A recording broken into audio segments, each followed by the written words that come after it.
ভাই মেল চালাচ্ছেন কতদিন যাবত? 80 সাল থেকে 80 সাল। এখন আর চালা এখন হলো 26 25, তাও 45 বছর।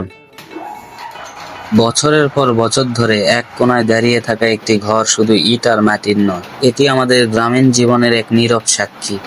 এই মিল আজ তার বয়স প্রায় 45 বছর।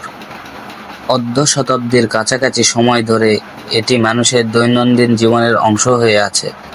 পাকা রাস্তার ধারে ধানের জমির পাশে এই ছোট্ট মিল ঘরটি যেন আজও পুরনো দিনের গন্ধ ছড়িয়ে যায়।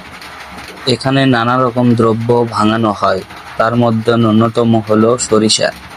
কাঁচা সরিষার দানা যখন এই যন্ত্রে পড়ে তখন চারপাশে ছড়িয়ে পড়ে অন্য রকমের ঘ্রাণ। ঘন তেলের গন্ধে যেন ছড়িয়ে পড়ে চারপাশ। এই সরিষার তেল গ্রাম বাংলার প্রতিটি রান্নায় এক অবিচ্ছেদ্য স্বাদ নিয়ে আসে। এরপর আসে মরিচ। আজ আমি নিজেই এসেছিলাম এখানে মরিচ ভাঙাতে।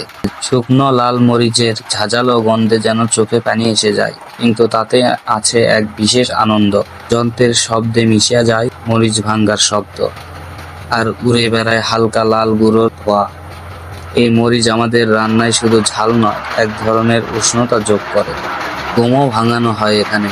গম ভাঙানোর পর যে আটার ঘ্রাণ পাই, তা যেন সরাসরি মাঠ থেকে আসা শস্যের সুবাস। কত কেজি সরিষার থেকে এতটুকু তেল হইল? 9.5 কেজি। এক্সট্রা তো খোল থাকলোই। এর পাশাপাশি হলুদ, ভুট্টা, চাল, এমনকি গবাদি পশুর খাদ্যও ভাঙানো হয়। প্রতিটি জিনিসের জন্য থাকে আলাদা সময়, আলাদা প্রস্তুতি। এই সব কাজের মাঝে দাঁড়িয়ে আছেন একজন নির্ভরযোগ্য মানুষ, আমাদের চাচা। তিনি এই মেলে কাজ করছেন 25 বছর ধরে। তার হাতে রয়েছে অভিজ্ঞতার ছাপ এবং চোখে আছে মেশিন আর মানুষের প্রতি এক অদ্ভুত ভালোবাসা। দিনের পর দিন, বছরের পর বছর ধরে তিনি এই যন্ত্রের আওয়াজ, ধুলাবালি আর ঘামের সঙ্গে একাকার হয়ে গেছেন। আজ যখন আমি মরিচ ভাঙাতে এলাম, তখন শুধু একটি কাজ করতে আসিনি, এসেছিলাম এক খণ্ড ইতিহাস ছুঁয়ে যেতে। এই মিল কেবল একটি যন্ত্র চালিত ঘর নয়, এটি আমাদের চাষের ঘাম, রান্নার স্বাদ আর চাচার শ্রমের গাথা এক জীবন্ত কাহিনী।